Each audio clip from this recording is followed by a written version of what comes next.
Subhanaka la ilma lana illa ma 'allamtana innaka antal alimul hakim. Rabbi shrah li sadri wa yassir li amri wahlul 'uqdatam min lisani yafqahu qawli. Amma ba'd.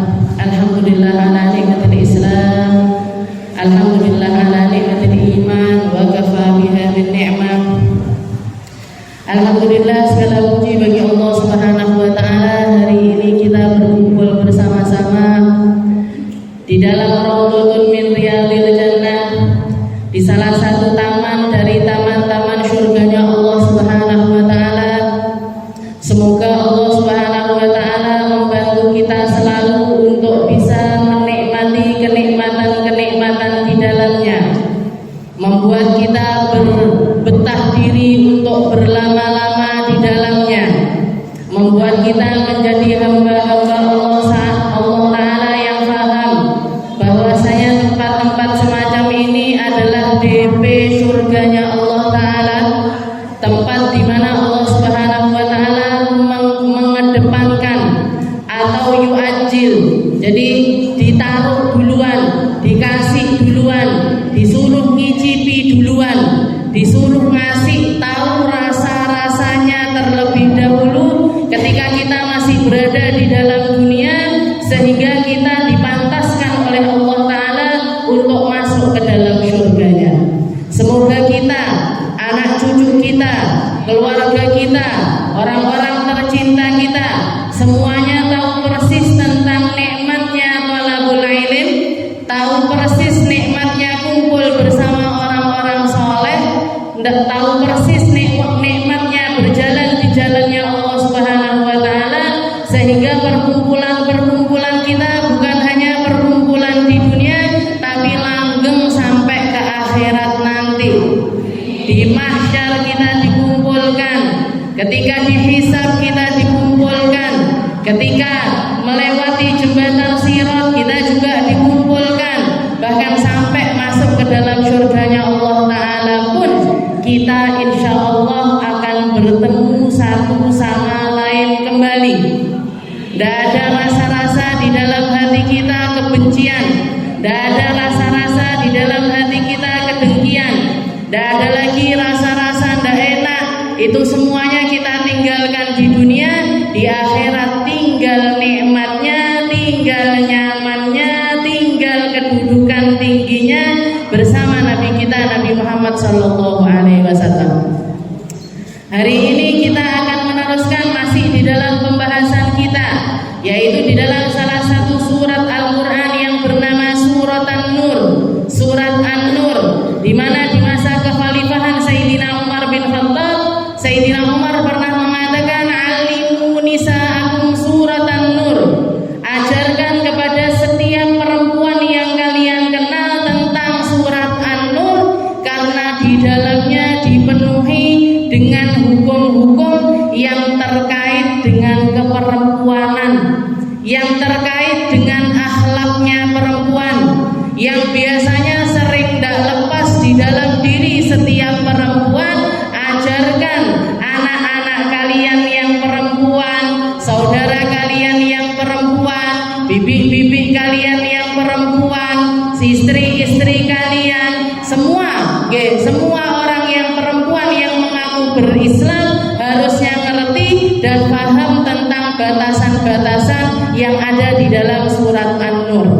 Kemarin kita sudah membahas tentang akhlaknya Sayyidina Abu Bakar As-Siddiq, di mana beliau memilih, ditegur oleh Allah Subhanahu wa taala ketika mengikuti rasa di dalam dirinya, rasa sebagai seorang ayahnya, ketika melihat putri tercintanya difitnah, dikatain tidak benar, bahkan dikatakan berzina dan lain sebagainya, timbul rasa keayahannya, timbul rasa kebapaannya, sehingga beliau memilih untuk mengambil jatah dari orang-orang yang biasanya beliau sedekahin, yang biasanya beliau tanggung nafkahnya, dicabut oleh Sayyidina Abu Bakar, tapi ditegur oleh Allah Subhanahu wa taala dengan perkataan wala ya'tali ulul fadli minkum ayyutu ulil qurba wal masakina wal muhajirina fi sabilillah. sabilillah falyafu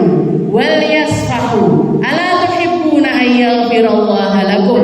Kalau kita bisa mencicipi rasa yang dicicipi oleh Sayyidina Abu Bakar ketika beliau mendengar Nabi Muhammad mengatakan lewat lisannya, turun setelah turunnya wahyu dari Allah Subhanahu wa taala, falyafu wal yasfahu, hendaknya kalian jadi orang-orang yang pemaaf, hendaknya kalian jadi orang-orang yang melebarkan dada, hendaknya kalian menjadi orang-orang yang melapangkan jiwa.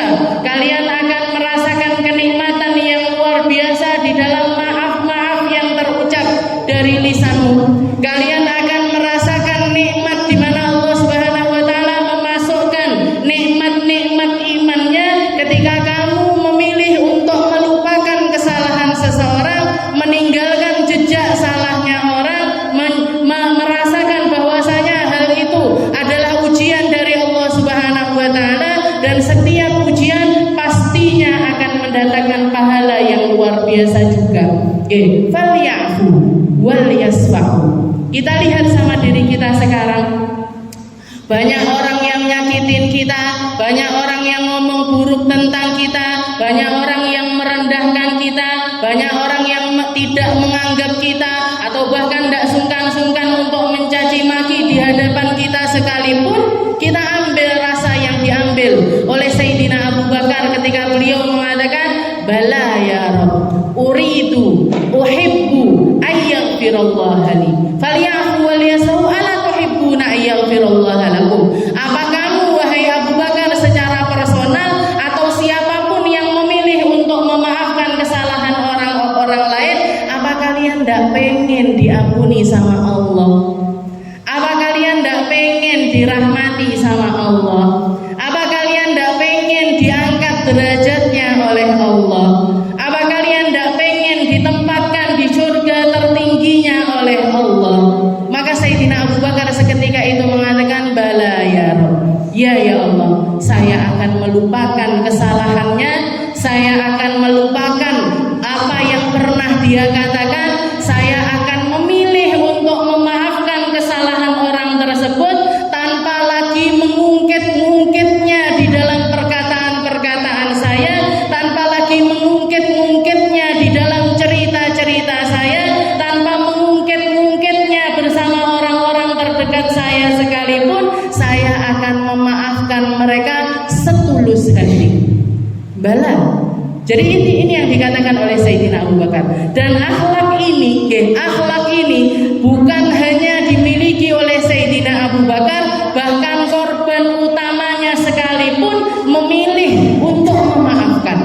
Dikatakan di dalam hadis Sayyidah Aisyah radhiyallahu taala anha, beliau ketika menceritakan haditsatul ifk, beliau ketika menceritakan tentang orang-orang yang telah berkata buruk kepada beliau, memfitnah beliau dengan kata-kata yang luar biasa keji, Sayyidah Aisyah mengatakan pada waktu itu Nabi Muhammad sallallahu alaihi wasallam memerintahkan 3 orang di antara mereka, 2 laki-laki, 1 perempuan, untuk maju di depan masjid, dan al-bujunya Nabi mencambuk mereka dengan 80 kali cambukan.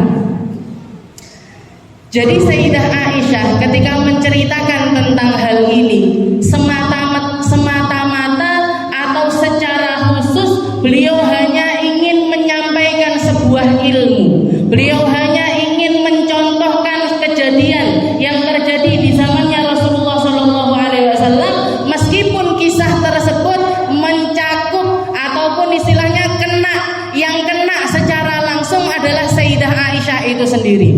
Beliau mengatakan yang maju untuk dihukum, untuk mendapatkan had, untuk mendapatkan cambukan sebanyak 80 kali cambukan, 2 diantaranya laki-laki dan 1 diantaranya adalah perempuan. 2-nya laki-laki, 1-nya perempuan. Jadi kalau misalkan kita sampai tahu nama-nama mereka, nama-nama mereka yang dihukum sama Nabi, itu tidak keluar dari lisannya Sayyidah Aisyah. Itu tidak keluar dari lisannya Sayyidah Aisyah. Sayyidah Aisyah cuma mengatakan 2-nya laki-laki, satunya perempuan. Walaupun kita tahu yang dua laki-laki ini salah satunya namanya adalah Hasan bin Thabit.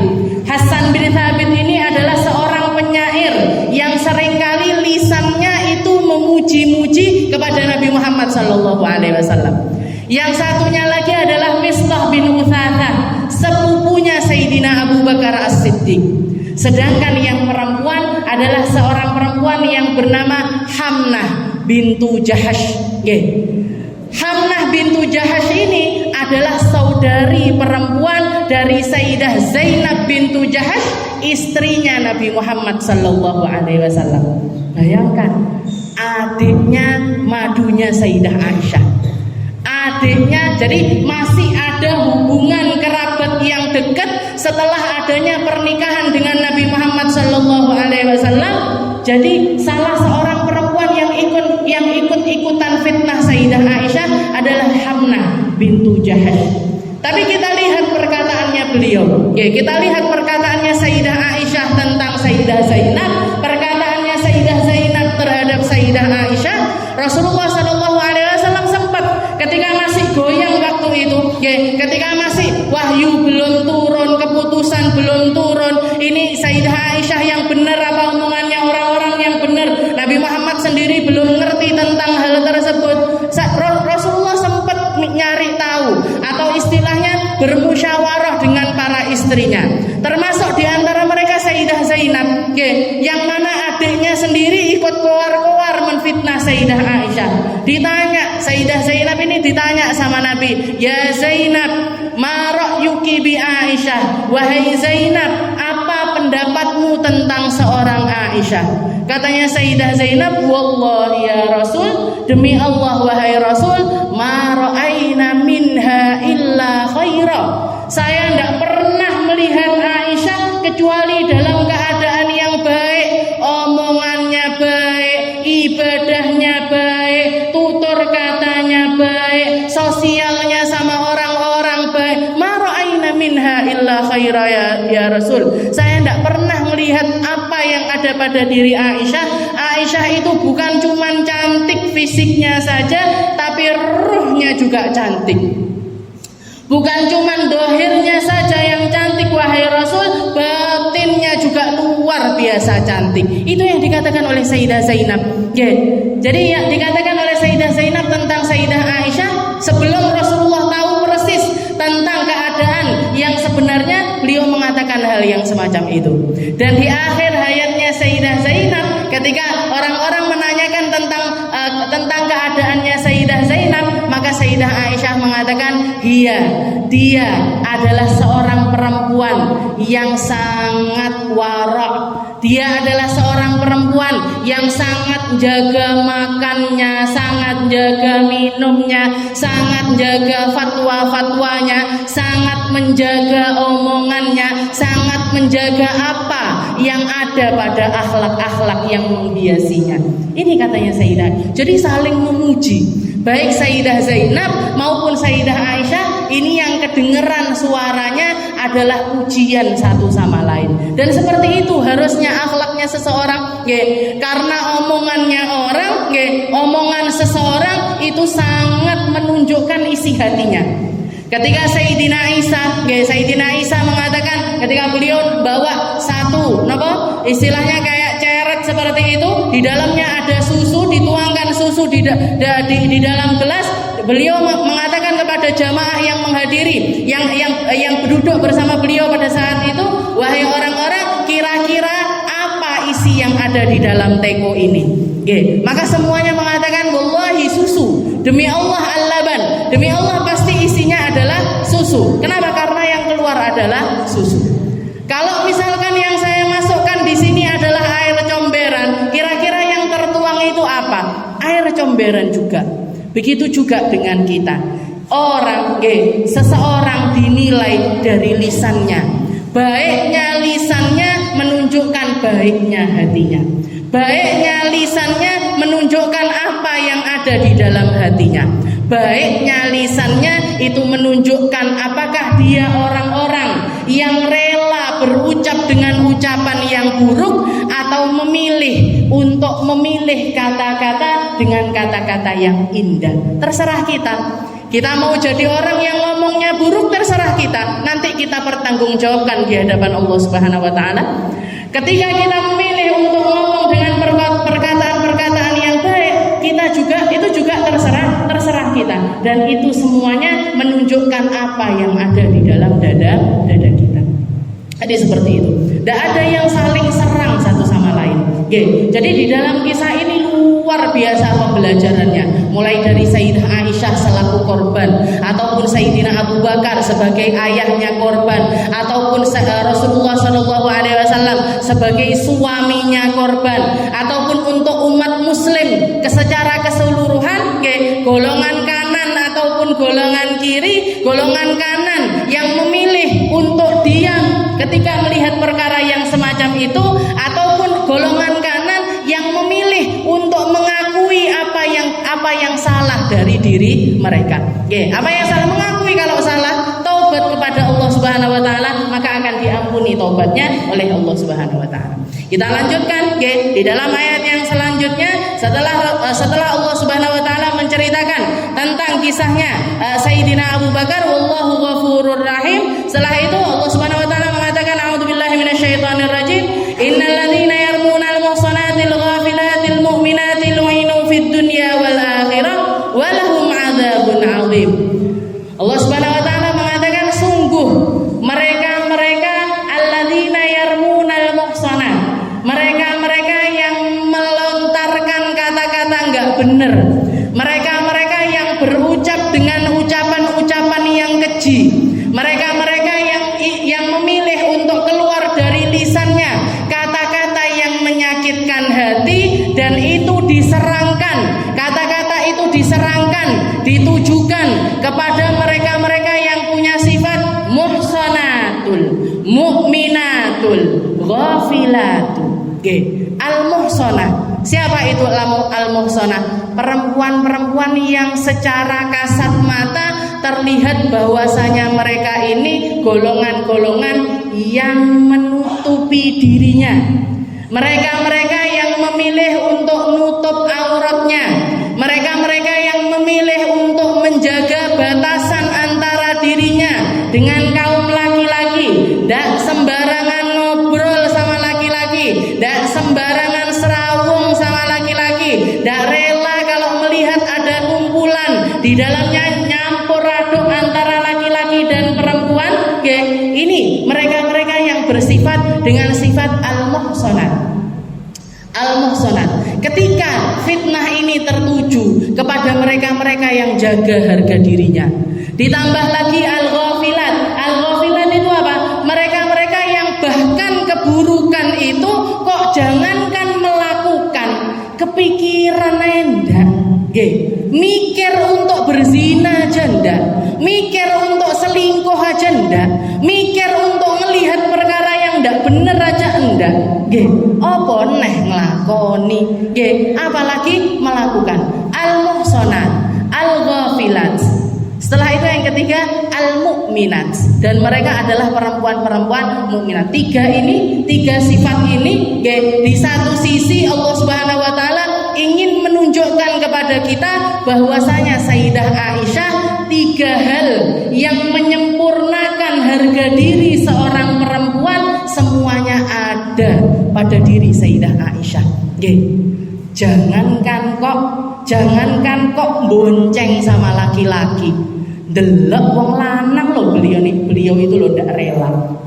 Ngelihat orang laki-laki saja beliau ndak rela, ngobrol sama laki-laki saja beliau ndak rela. Bahkan sampai dikatakan ketika Rasulullah SAW mengatakan dia di depan para sahabat laki-laki, karena melihat kehebatan yang ada pada diri Sayyidah Aisyah, hafalannya yang begitu kuat, himmahnya di dalam mencari ilmu yang begitu kuat, kesenangannya di dalam berkutat di dalam keilmuan itu sangatlah hebat. Maka Nabi Muhammad mengatakan, hudu nisfadinakum min hadhil humaira, wahai para laki-laki, wahai para sahabatku, ambil setengah agamamu kepada perempuan yang pipinya kemerah-merahan ini, kepada istriku yang paling cantik ini. Dipuji sama Nabi, dipuji sama Nabi. Dan para sahabat diperintahkan untuk ngambil ilmu dari sosok seorang Aisyah radhiyallahu taala anha.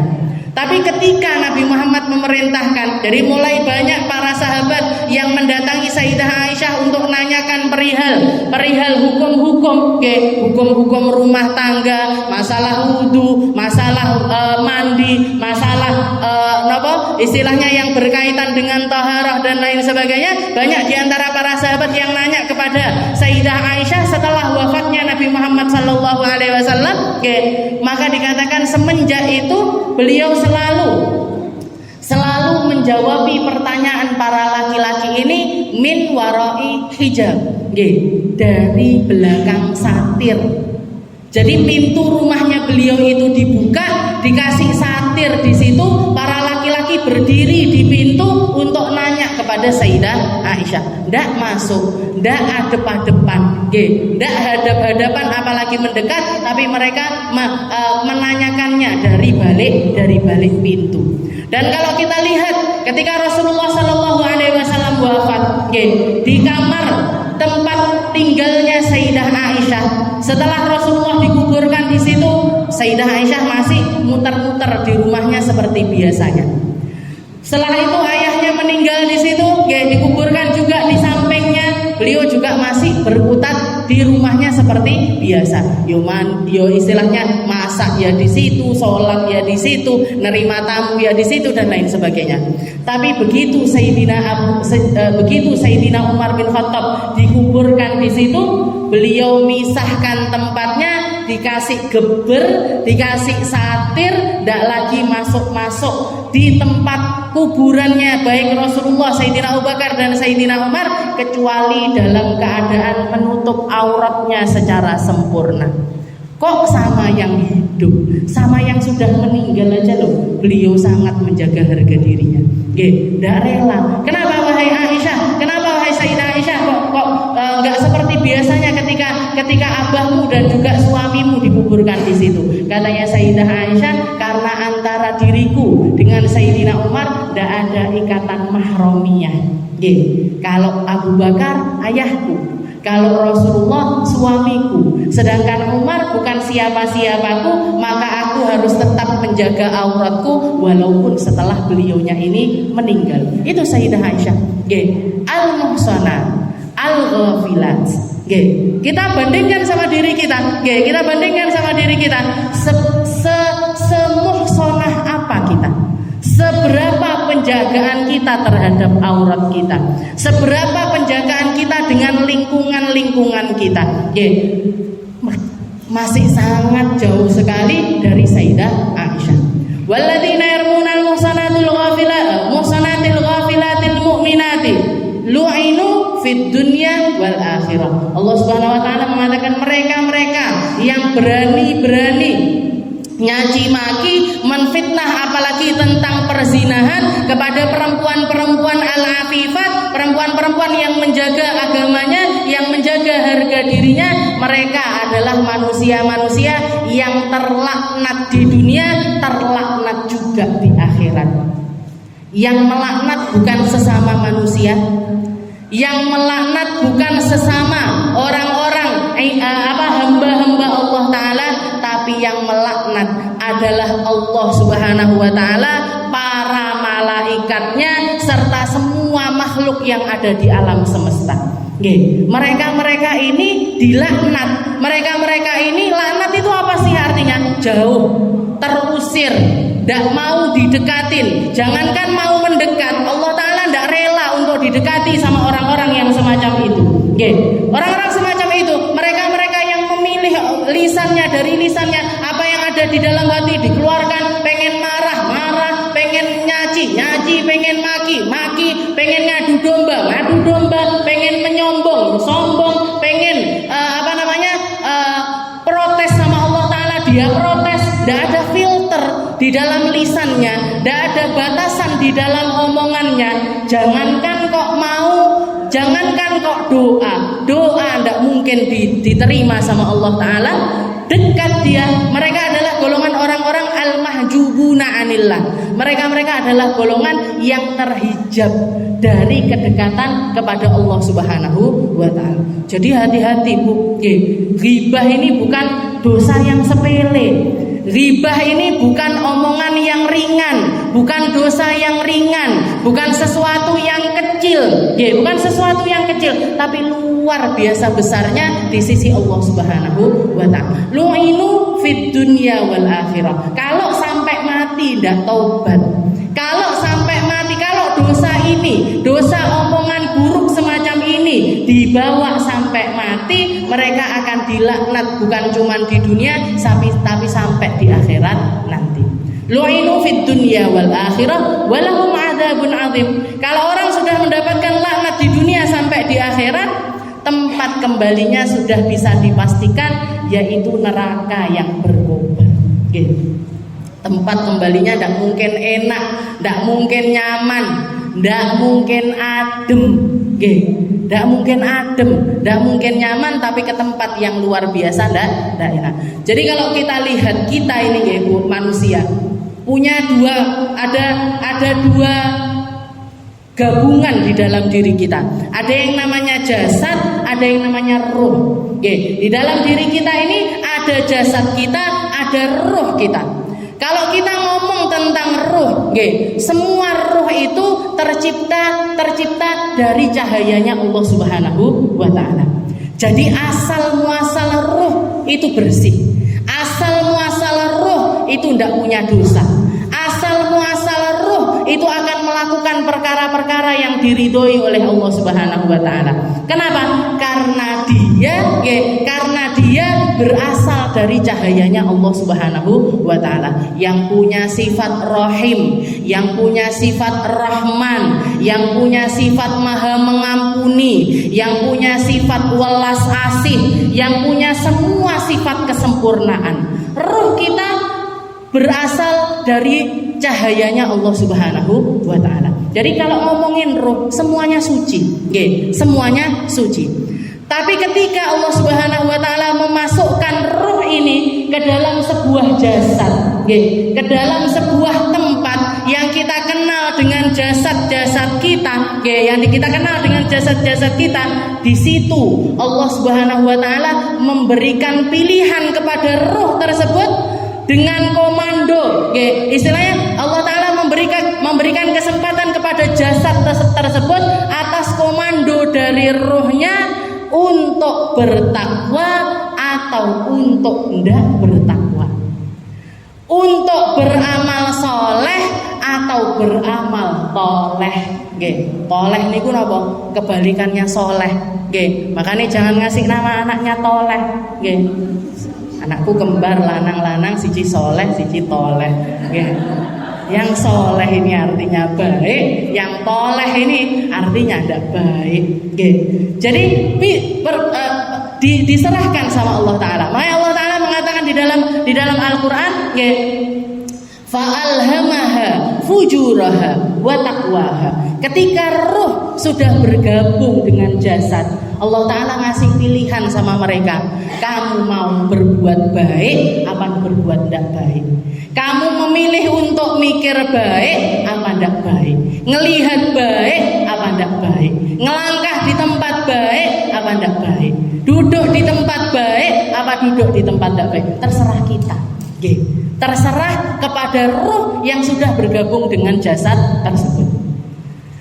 Nanti dan pada dasarnya badan kita ini semua yang ada di alam semesta ini sama Allah Ta'ala, innallaha yusakhiru ma fis samawati wal ard. Allah Ta'ala menjadikan semua yang ada di atas langit ataupun di atas bumi ini semuanya tunduk kepada apapun yang diinginkan oleh manusia. Makanya kalau kita lihat, kenapa kok saya pengen ngangkat tangan saya ngangkat. Saya pengen jalankan kaki kanan saya, kaki kanan kita ngangkat. Saya pengen pakai ngambil jilbab yang ini, ambil jilbab itu. Saya pengen noleh ke sana, noleh ke sini, noleh. soleh, ngikuti sama apa yang kita inginkan. Sama juga dengan yang ada di sekitaran kita. Jangan punya taman-taman di depan rumah. Sing iki kembang sing warnane abang milih tak tekek kene, sing warnane biru tak tekek kene, sing warnane oranye tak tekek sini. Saya mau merawatnya begini, terserah kita. Jangan punya rumah ini mau tak tempeli ini, mau tak cat warnane ini, mau tak bikin gini, terserah kita. Ndak protes mereka. Ada ndak yang protes? Temboke, aku iki pantese kuning, aja mau kayak krem misalkan. Ndak ada. Terserah kita. Kenapa? Karena memang semua yang di atas bumi ini, bahkan yang di langit sana sekalipun, kalau ada orang bisa naik ke atas langit, duduk di atas bulan ataupun ke Mars dan lain sebagainya, ndak protes juga. Ndak terus bulannya mengatakan, "Cur rene awakmu."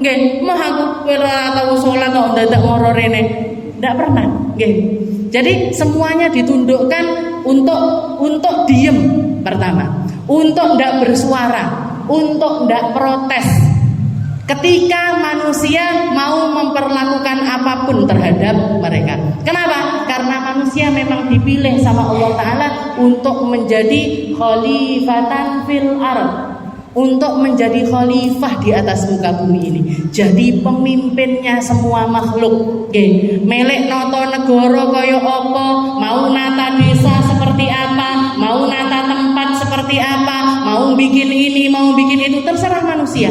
Dan bumi, istilahnya baik air lautnya ataupun juga batu-batuannya, besi-besinya, semuanya diperintahkan untuk tunduk kepada para manusia. Lek misalkan enggak, Bu, sudah protes semuanya.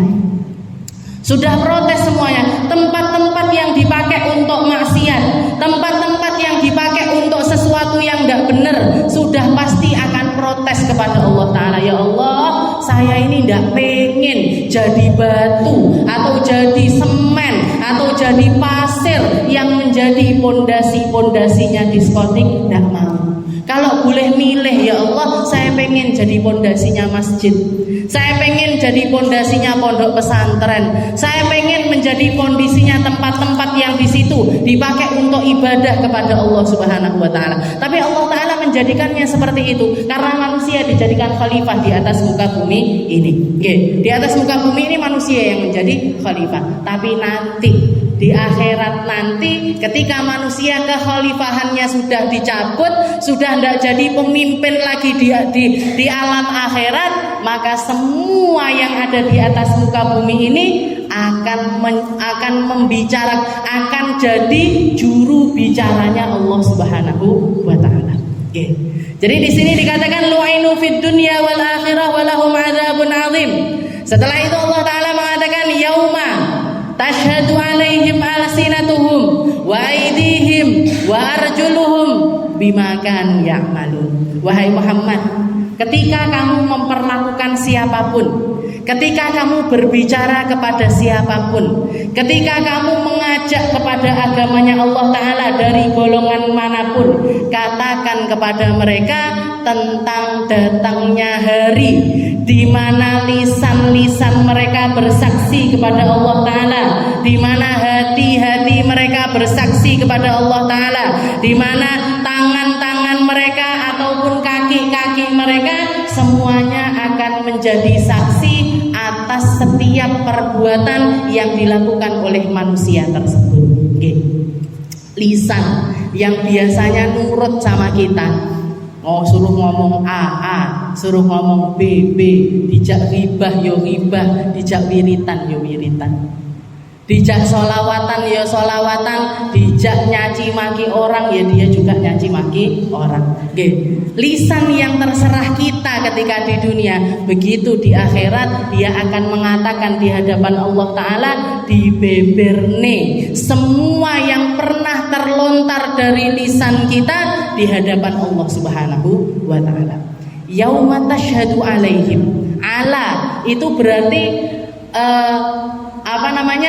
di atas, atau istilahnya menyalahkan empunya sendiri, menyalahkan si pemilik lisan itu sendiri, menyalahkan si pemilik tangan itu sendiri, menyalahkan si pemilik kaki itu sendiri. Jadi mereka, bukan kita lagi yang bersaksi, bukan roh kita yang bersaksi,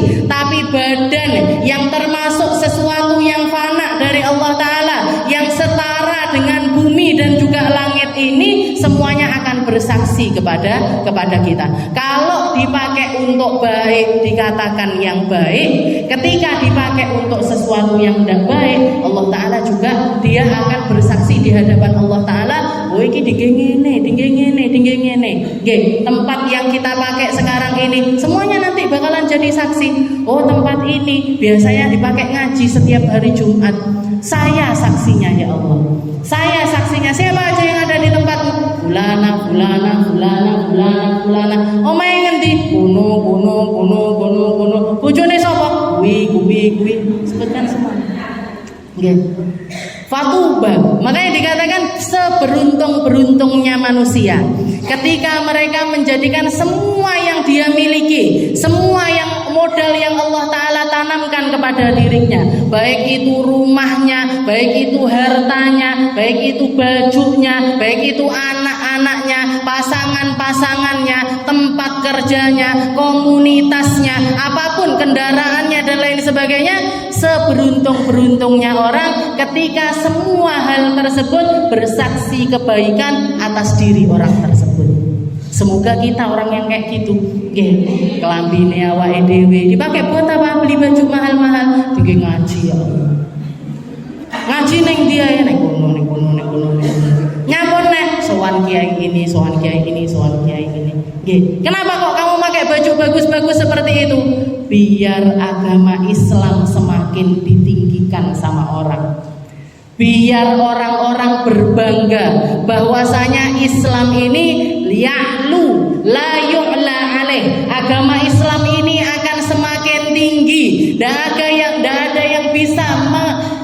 yang bisa mengalahkan ketinggiannya agama Islam. Okay. Kalau orang kafir bisa bikin bangunan tinggi-tinggi, orang Islam juga bisa. Kalau orang non-muslim bisa bikin bangunan-bangunan yang bagus-bagus, orang Islam juga bisa. Kalau orang non-muslim bisa jadi orang kaya raya semuanya, kami juga bisa. Jadi harta kita, pikiran kita, rumah kita, pakaian kita, pakai semuanya Bu, pakai semuanya untuk menjadi promosinya agamanya Allah Subhanahu wa Ta'ala. Semoga itu semuanya kita. Dan seburuk-buruknya manusia adalah ketika semua yang modal yang diberikan oleh Allah Ta'ala kepada mereka bukannya menyelamatkan, tapi menghantarkan mereka ke dalam nerakanya Allah Subhanahu wa Ta'ala. Rumahnya Bu dipakai zina, rumahnya Bu dipakai minum-minum, rumahnya Bu dipakai kumpul-kumpul di dalam maksiat. Rumahnya akan bersaksi di hadapan Allah Subhanahu wa Ta'ala. Bukan cuma rumahnya yang bersaksi, temboknya bersaksi, lantainya bersaksi, kipasnya bersaksi, lampunya bersaksi, taplak mejanya bersaksi, hiasannya bersaksi, semuanya bersaksi di hadapan Allah Ta'ala ketika mereka dipakai untuk melakukan keburukan. Ketika mereka dipakai untuk melakukan keburukan. Jadi ini, yauma tasyhadu 'alaihim alsinatuhum wa aydihim wa arjuluhum bima kanu ya'malun. Ketika hari di mana semua baik lisan, tangan ataupun kaki menjadi saksi-saksi di hadapan Allah Subhanahu wa Ta'ala. Sayyidah Aisyah pernah nanya kepada Nabi Muhammad SAW ketika beliau mendengar Nabi Muhammad ini membaca satu doa. Nabi Muhammad mengatakan, Allahumma ya Rabb hasibni hisaban yasira. Jadi Nabi Muhammad bahkan berdoa dengan doa yang lafadznya itu Rabbi hasibni hisaban yasira. Ya Allah, tolong hisab saya, tolong kalau bikin perhitungan dengan saya, bikin perhitungan yang ringan ya Allah. Maka Sayyidah Aisyah mengatakan, nanya sama Nabi Muhammad, ya Rasul, hisab kaifa mal hisabal yasir ya Rasul. Hisab yang ringan itu yang bagaimana ya Rasul? Karena semuanya dihisab Bu. Semua hal yang kita miliki ini jadi ada hitung-hitungannya sama Allah Ta'ala. Bahkan Rasulullah SAW pernah menceritakan ada dua orang laki-laki, yang satu punya baju satu, yang satu punya baju dua. Yang satu baju yang dipakai itu kalau misalkan kotor sebulan sekali dicuci, dijemur, dinteni sampai garing, habis itu dipakai lagi. Ada orang sepanjang hidupnya cuma punya baju satu. Yang sahabatnya lagi punya baju dua. Jadi kalau kotor dicuci dia pakai baju satunya, nanti kering ganti lagi yang satunya. Jadi ada 2 baju yang dipakai gonta-ganti di dalam hidupnya. Setelah itu Nabi Muhammad mengatakan yang punya baju 1 sama yang punya baju 2, beda hisapnya mereka itu lebih dari 500 tahun. Apa kabar jilbabnya jenengan? Apa kabar dalemannya jenengan? Celonone napa malih? Itu bondele kalunge nggih. Ndak karu-karuan. Jadi itu cuman tentang hisab 1 baju. Allah Ta'ala memperhitungnya sekian puluh tahun, sekian ratus tahun. Sekian ratus tahun masanya untuk menghisab satu baju. Untuk menghisab satu baju. Jadi istilahnya ketika Nabi Muhammad mengatakan, ketika Sayyidah Aisyah mengatakan, mal hisabal yasir ya Rasul, apa yang dimaksud dengan hisab yang ringan itu yang bagaimana ya Rasul? Hisab yang ringan itu bagaimana ya Rasul? Karena kalau kita lihat menurut pemahamannya Sayyidah Aisyah, menurut prasangka atau menurut pengetahuannya beliau yang luar biasa itu, kayaknya kita manusia, padahal beliau hidup dengan luar biasa sederhana semacam itu, seakan-akan menganggap bahwasanya ya Allah, berapa lama ini saya bakalan dihisab sama Allah, berapa lama saya ini bakalan perhitungan antara diri saya dengan setiap kenikmatan yang telah Allah Ta'ala berikan kepada saya ini, entah kapan ya Rasul. Terus kebetulan Nabi Muhammad bunyi baca doa yang semacam itu, Rabbi hasibni hisaban yasira, ya Allah tolong hisab saya dengan hisab yang ringan. Maka Nabi Muhammad mengatakan, ya Aisyah, wahai Aisyah, saya tahu persis apa yang ada di dalam pikiranmu. Saya tahu persis bahwasanya kalau kita melihat nikmat Allah Ta'ala, itu baru nikmat baju loh Bu, belum nikmat kedipan mata, belum nikmat oksigen yang kita hirup, belum nikmat jantung yang berdegup, belum nikmatnya lambung, hati, usus dan lain sebagainya, rambut, semuanya adalah nikmat dari Allah Subhanahu. Ini entah kapan hisabnya, perhitungan. Padahal Nabi Muhammad mengatakan, mamin abdin illa sayukallimuhu rabbuhu laisa bainahu wa bainahu turjuman. Setiap orang nanti bakalan ngadep-adepan langsung di hadapan Allah Subhanahu wa Ta'ala, tanpa ada perantara, tanpa ada penerjemah. Allah Ta'ala bakalan nyecer setiap pertanyaan kepada orang tersebut. Di semuanya bakalan ditanya sama Allah Ta'ala. Maka Rasulullah SAW mengatakan, ya Aisyah, wahai Aisyah, yang dimaksud dengan hisab yang ringan itu adalah ketika Allah Subhanahu wa Ta'ala tahu persis bahwasanya hamba-hambanya ini, orang-orang ini, para orang-orang yang beriman kepada Allah Ta'ala ini, mereka menikmati kenikmatan dari Allah Ta'ala, kadang-kadang melakukan kesalahan di dalamnya, kadang-kadang melakukan dosa di dalamnya, tapi mereka bertaubat kepada Allah Ta'ala, mereka minta ampun setulus hati kepada Allah Ta'ala, maka Allah Ta'ala memilih untuk mengampuni hamba-hamba tersebut. Ini yang dimaksud dengan hisab yang ringan. Ketika Allah nanya, kudungmu enek piro? Sak lemari ya Allah. Mok nggih apa? Dingge ngaji ya Allah. Yo wis tak sepuro. Omahmu neng ngendi ae? Neng Patian nenek ya Allah, neng Kampung Dalem nenek ya Allah, neng kene nenek ya Allah. Mau nggih apa? Damel ngaji, damel ngeten, damel ngeten, damel ngeten. Yo wis tak sepuro. Itu yang namanya hisaban yasiro. Itu yang namanya hisab yang ringan. Ketika Allah Subhanahu wa Ta'ala menerima kebaikan kita, dan mengampuni keburukan kita, mereka adalah hamba-hamba yang mendapatkan hisab dengan hisab yang ringan. Nggih. Tapi masalahnya dhewe ndak mek kudu tok. Nggih. Mobilmu piro, tanduranmu piro, sandalmu piro, sepatumu piro, itu satu-satu, itu satu-satu. Ya moga-moga semuanya diampuni sama Allah Taala. Moga-moga kita bisa jawab, karena yang masalah bukan pertanyaannya, sing masalah niki kan jawabane. HP-mu piro, mong apa wae. Ya Allah, HP saya ini mek satu ya Allah. Kadang-kadang kuotane yo ndak enek.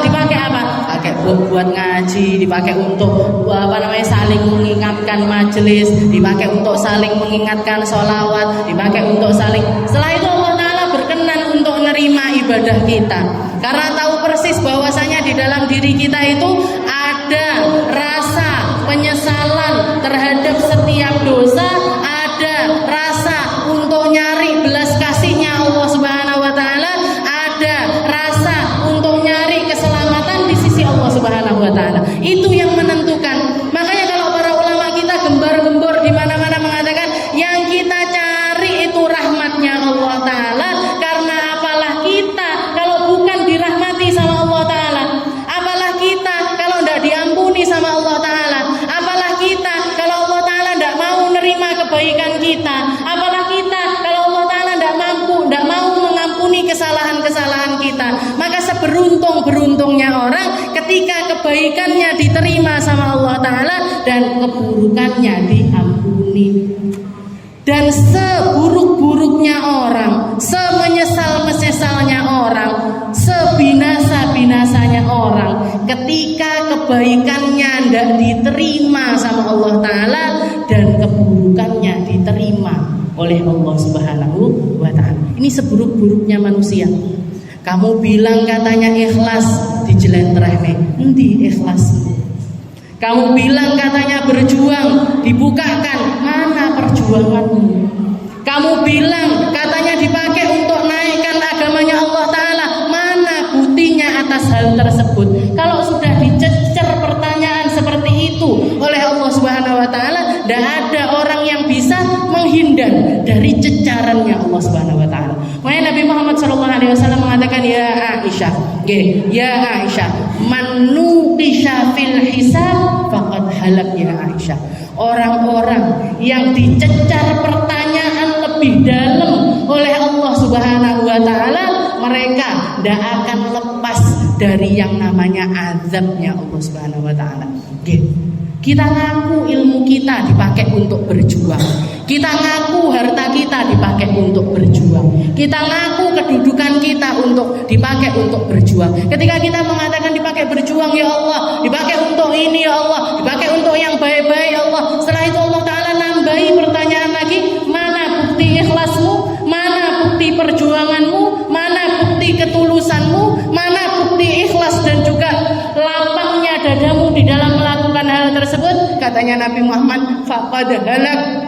Orang yang dicecar semacam itu pasti masuk ke dalam neraka, mesti tidak selamat, mesti ngicipi panasnya api neraka. Ini yang kita takutkan. Yang bahkan Nabi Muhammad SAW mengatakan, Rabbi hasibni hisaban yasira. Ya Allah, hisab saya. Apa dosanya Nabi? Apa kesalahannya Nabi? Berapa harta yang dimiliki sama Nabi? Mana yang tidak diperjuangkan untuk umat? Mana yang tidak dipakai untuk menyelamatkan umat? Mana yang tidak dipakai untuk membawa umat kepada keselamatan? Istrinya dikorbankan, anak-anaknya dikorbankan, hartanya dikorbankan, kedudukannya dikorbankan, kegantengannya dikorbankan, keindahan akhlaknya dikorbankan, semuanya hanya untuk kita. Itu sendongo, Rabbi hasibni hisaban yasira. Ya Allah, hisab saya dengan hisab yang ringan. Makanya yang kita minta, ya Allah, jangan sampai dicecer ya Allah. Kasih kami jawaban yang kami mampu untuk menjawabnya. Kasih kami keikhlasan yang kami mampu membuktikan keikhlasan tersebut. Kasih kami ketulusan yang kami mampu membuktikan ketulusan tersebut. Kasih kami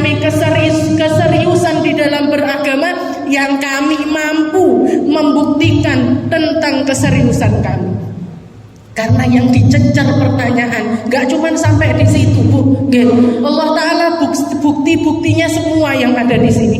Allah Ta'ala syahid-syahidnya, para saksi-saksinya, semua yang bahkan nempel di dalam diri kita sendiri. Kalau kita ditanyai lebih jauh, kalau kita ditanya dengan pertanyaan yang bertubi-tubi, kalau kita dikasih pertanyaan dengan pertanyaan-pertanyaan yang berlapis-lapis, yakin gak iso jawab, yakin gak bisa berkutik. Dan mereka yang gak berkutik, mereka yang gak bisa jawab, bakalan dimasukkan ke dalam neraka oleh Allah Subhanahu wa Ta'ala. Na'udzubillahi min dzalik. Jadi mari, ketika Allah Subhanahu wa Ta'ala mengatakan yauma tashhadu alaihim alsinatuhum wa aydihim wa arjuluhum bima kanu ya'malun. Ini semua yang nempel di diri kita semuanya imma hujjatun lana aw hujjatun alaina. Kalau ndak belain kita untuk masuk ke dalam surga, maka akan jadi pendorong-pendorong kita menuju ke dalam nerakanya Allah Subhanahu wa Ta'ala. Jadi pendorong kita, yang jadi nyeret kita, yang akan mencelakakan kita menuju ke tempat yang paling mencelakakan. Dan ketika seseorang sudah masuk ke dalam tempat-tempat tersebut, mau nggak bakalan dikeluarkan mereka kecuali mereka sudah bersih sebersih-bersihnya.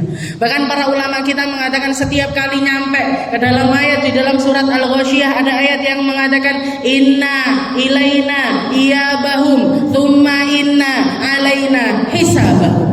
Jadi Allah Ta'ala di akhir ayat Al-Ghasyiyah itu mengatakan semua yang ada di alam semesta ini bakalan kembali kepada Allah Ta'ala. Baik manusianya, hewannya, tumbuhannya, pernak-perniknya, semuanya bakalan kembali kepada Allah Subhanahu wa Ta'ala. Inna ilaina iyabahum. Setelah itu Allah Ta'ala mengatakan wa inna alaina hisabahum. Semuanya saya akan bikin perhitungan masing-masing. Semuanya akan saya cari tempatnya untuk bertanya satu sama lain. Semuanya akan dipertemukan kepada Allah Ta'ala. Ndak berombongan, ndak bersama-sama, ndak pegang-pegangan tangan, sendirian menghadapi Allah Subhanahu wa Ta'ala untuk mempertanggungjawabkan setiap amal.